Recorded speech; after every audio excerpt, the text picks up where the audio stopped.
मेरी सारे kitchen garden की सफाई हो गई। सुबह का मौसम है और बारिश भी होने वाली है। बहू, जी मम्मी जी। बहू, तुम्हें पता नहीं है कि आज आरती बिटी आने वाली है और तुम सुबह से इस खेत में घुसी हुई हो। वो मम्मी जी, मैं तो किचन गार्डन में यूं ही आ गई थी। बहुत सारी घास थी, इसीलिए सोचा थोड़ी साफ सफाई कर दूं। और आज दीदी भी तो आने वाले हैं। दीदी को भी तो साफ सफाई बहुत ज़्यादा पसंद है। हाँ बस बस, काम चोरी की भी हद होती है। साथ में दामाद जी भी आ रहे हैं। तुम्हें तो ये तक पता नहीं है कि नाश्ता क्या बनाना है। जरा घड़ी तो देखो, उनके आने की कोई तैयारी नहीं है। तुम तो उसका गुस्सा जानती हो। अगर वो नाराज हो गई और नाराज होकर यहाँ से चली गई, तब मैं तुम्हें अच्छे से बताऊंगी। हे भगवान, मैं भी तो काम ही कर रही हूँ ना। किचन गार्डन भी तो साफ रखना होता है। जब मैं रोज हरी सब्जी बनाती हूँ तब तो ये नहीं बोलते कि बहू सब्जी बहुत स्वादिष्ट है। वैसे भी घर की सब्जी कहाँ मिलती है। चलो, ये कमरा तो साफ हो गया। मम्मी जी ने ऐसे ही टेंशन ली हुई है। बहू, अब तुम कहाँ जा रही हो? मम्मी जी, मैं तो हॉल साफ करने जा रही हूँ। सुबह से उठकर उस किचन गार्डन में घुसी हुई थी और अब साफ सफाई में लगी हुई हो। ये नहीं कि मेहमान आ रहे हैं, थोड़ा खाने का भी ध्यान कर ले। मम्मी जी, मैं खुद कर लूंगी, आप क्यों टेंशन ले रही हो? देखो बहू, मुझे कोई भी गलती नहीं चाहिए। तुम जानती हो ना दामाद जी कैसे हैं, हर एक चीज में गलती निकाल देते हैं और फिर हमारी बेटी को वो मायके भी नहीं भेजेंगे। बहू, कोई भी गलती नहीं होनी चाहिए। हाँ मधु, मम्मी बिल्कुल सही कह रही हैं, कोई भी गलती नहीं होनी चाहिए। पिछली बार भी तुमने हलवा बनाया था और उसमें इतनी ज्यादा चीनी डाल दी थी। जब तुम जानती हो कि वो मीठा बहुत ही कम खाते हैं, तो चीनी इतना ज्यादा डालने की क्या ही जरूरत थी। लेकिन जी, आप तो जानते हैं कि मैंने बिल्कुल नॉर्मल चीनी डाली थी और बाद में आकर चीनी अलग से दीदी ने ऐड की थी। बस बहू, तुम्हारी तो आदत ही हो गई है अपनी गलती का इल्जाम दूसरों पर लगाने की। मैंने तुम्हें कह दिया, बस गलती की गुंजाइश जरा भी नहीं है। हाँ मधु, मैं भी चाहता हूँ कि मेरी बहन हमेशा यहाँ आती जाती रहे, लेकिन मुझे लग रहा है कि तुम्हारी वजह से जल्दी ही उसके मायके का दरवाजा बंद हो जाएगा। मैं तुम्हें आखिरी बार बोल रहा हूँ, इस बार कोई गलती नहीं। हे भगवान, ये कैसी परीक्षा है। मैं खुद चाहती हूँ कि दीदी यहाँ आए, उनके आने की खुद मुझे इतनी ज्यादा खुशी होती है, लेकिन ये लोग तो मुझे डरा रहे हैं। ये तो वही बात हो गई, ननद के आने की खुशी कम और डर ज्यादा। दीदी, रूम की सारी सफाई कर दी है, बिल्कुल वैसा ही है रूम जैसा आपको चाहिए था। हाँ भाभी, बहुत ही अच्छी सजावट की है आपने। पिछली बार आपने कर्टन चेंज नहीं किए थे, लेकिन इस बार बिल्कुल ही नए कर्टन लगाए हैं आपने। अरे दीदी, पिछली बार तो मैं उसी दिन आई थी मायके से जिस दिन आप आए थे, तो इतना टाइम नहीं लगा था। अरे वाह आरती, देखिए ना भाभी ने हमारे आने की कितनी ज्यादा तैयारी की है। हाँ, लेकिन ये अजीब सी खुशबू, ये किस चीज की है? जीजा जी, यहाँ मैंने रूम फ्रेशनर रखा हुआ है। अरे हटाओ इसे, हटाओ। तुम जानते नहीं हो क्या, मुझे एलर्जी है इन सबसे। कोई बात नहीं जीजा जी, मैं अभी हटा देती हूँ। ये क्या आरती, तुमने इन लोगों को ये भी नहीं बताया आज तक कि मुझे इन सब चीजों से एलर्जी है? जी वो सॉरी, मुझे ध्यान नहीं रहा। तुम्हें ध्यान नहीं रहा या तुम चाहती ही नहीं थी? मुझे लगता है तुम यहाँ अकेले ही आना चाहती हो हर बार। नहीं जी, आप गलत समझ रहे हैं। ये तो अपसेट हो गए, अब ये अपना गुस्सा सबके सामने दिखाएंगे। हे भगवान, ये भाभी ने क्या कर दिया? बिटिया क्या हो गया?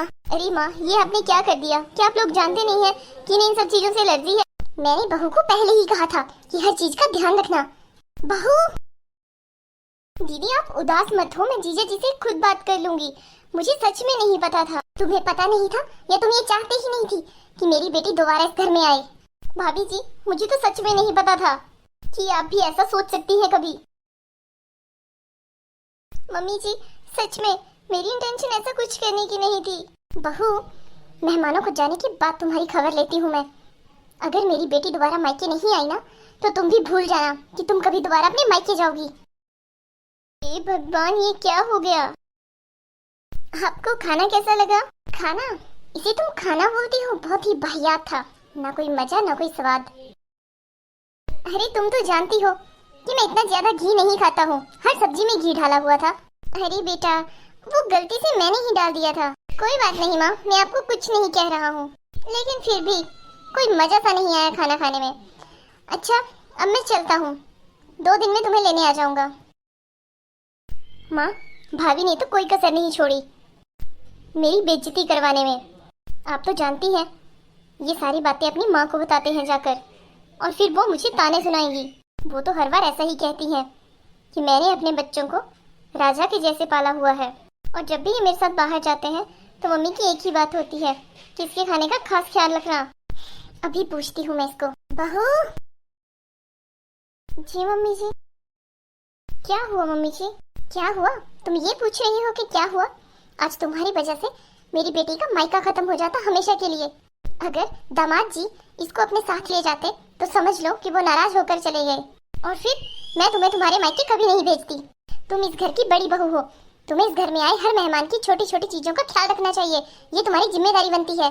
मम्मी जी, जब जीजा जी लास्ट टाइम आए थे तब आपने कहा था कि कोई भी सब्जी बिना घी डाले नहीं देनी है, इसीलिए मैंने हर सब्जी में घी डाल दिया।